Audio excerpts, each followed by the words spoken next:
everyone, I'm Sophia, a second year criminology student at the University of Bristol and a member of the marketing and content creation team here at Accommodation for Students. And today I'm joined by Jess.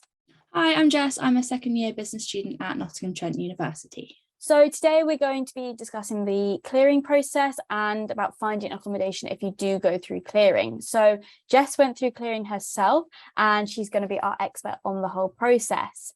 So both of us got our A-level results in August 2020, which means we received a mixture of predicted grades, computer-generated grades, instead of sitting our exams. So Jess, tell me what your results day experience was like. Well, it was stressful to say the least. I had my heart set on one university. I knew I was going to get the grades, got the grades, and then they all changed. So I was sent into panic really because the university said, no, sorry, we can't accept it. Fair enough, completely fine. But I didn't have a backup plan. I actually did get into my second choice, my insurance choice, but I just didn't see myself being there. I didn't see myself being comfortable. So really quickly, like within maybe 10 minutes, I had to think of a backup plan, try and look at places that could take me on my course with the grades that I did get, you know, where I'd feel comfortable, if I had to maybe even change degree choice, which I did do in the end. So yeah, it was all really full of panic, but I realized that you didn't really need to be panicked. I think if I'd come up with a backup plan prior to results day, probably would have been a bit smoother sailing, but no, it went well. I don't regret going through clearing at all. I think I'm in a better place than I probably would have been had it didn't happen. Cool. So when you realised you needed to go through clearing, what were kind of your initial worries and concerns? The fact that I just wasn't comfortable in my insurance choice, as I said. So my initial concern was trying to find somewhere that could take me, because places were filling up really quickly. And as I said, because I didn't think ahead, I didn't have a plan. I didn't think of, I could go here, I could go there. So my first concern was mostly, am I even going to go to uni this year? You know, should I defer? Should I go somewhere else just because they accepted me? Or should I maybe think of another route? Do I really want to go to university? Do I want to keep working? All these things were spinning around in my head, but then I settled on, yeah, I do want to do a degree. I do want to go to university. So I started looking at choices at both universities and degree choices, and went through that way really. And it was a bit stressful, as I said, but got there in the end. Yeah, definitely. So you mentioned that you now study at Nottingham Trent. So once you've got your place confirmed there, what kind of happened next?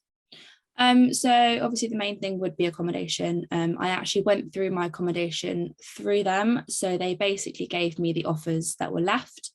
And I think I got 4 choices of accommodation, and I basically had to rank them in order of preference. Now, bearing in mind, I had not looked at the options at all. I didn't know where these halls were. And my university has 4 campuses. So mine was based in City, and it's a City campus. So things are still spread around Nottingham a little bit, but I still had no clue where any of these places were. Someone that I actually know did go to the accommodation I stayed in last year. So I put that just because I'd been there, I was comfortable. I think looking back, I do kind of regret a little bit not looking myself, because although these were offered by the university, it actually was a private accommodation shared with Nottingham Trent University and University of Nottingham, and it was out of City, and I just didn't really do my research. So although it was offered by the university and I thought, great, you know, I've got the options here handed to me, I think had I done a bit more research, I potentially would have been a bit happier with like the location, the fact that it was all my university students and all that.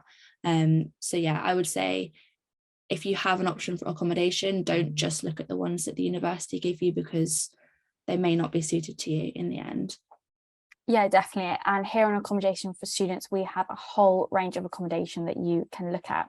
So you mentioned that your accommodation was kind of private. So what would you say the difference was between that and perhaps an accommodation that wasn't privately owned?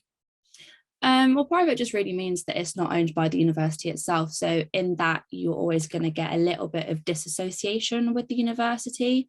So for example, I'm not at all slating the university. I love my university, but because we were still in the second COVID year, so things were still shut down, we just didn't really get as much support from the university, especially when our whole flat got COVID.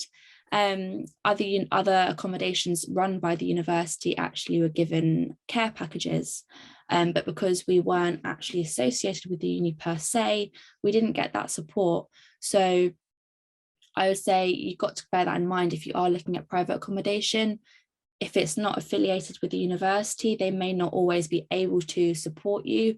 Every accommodation service at every university will have their own support for issues and mental health problems, but the accommodations will have their own support systems and own services that can help you in it. That may not be right if you're at a different university, for example. Yeah, I think that's really important there, what you've highlighted. So definitely, if you do go through the clearing process, check out which accommodation providers are in charge of each halls that you're looking at, and perhaps you can do a little bit more research into them.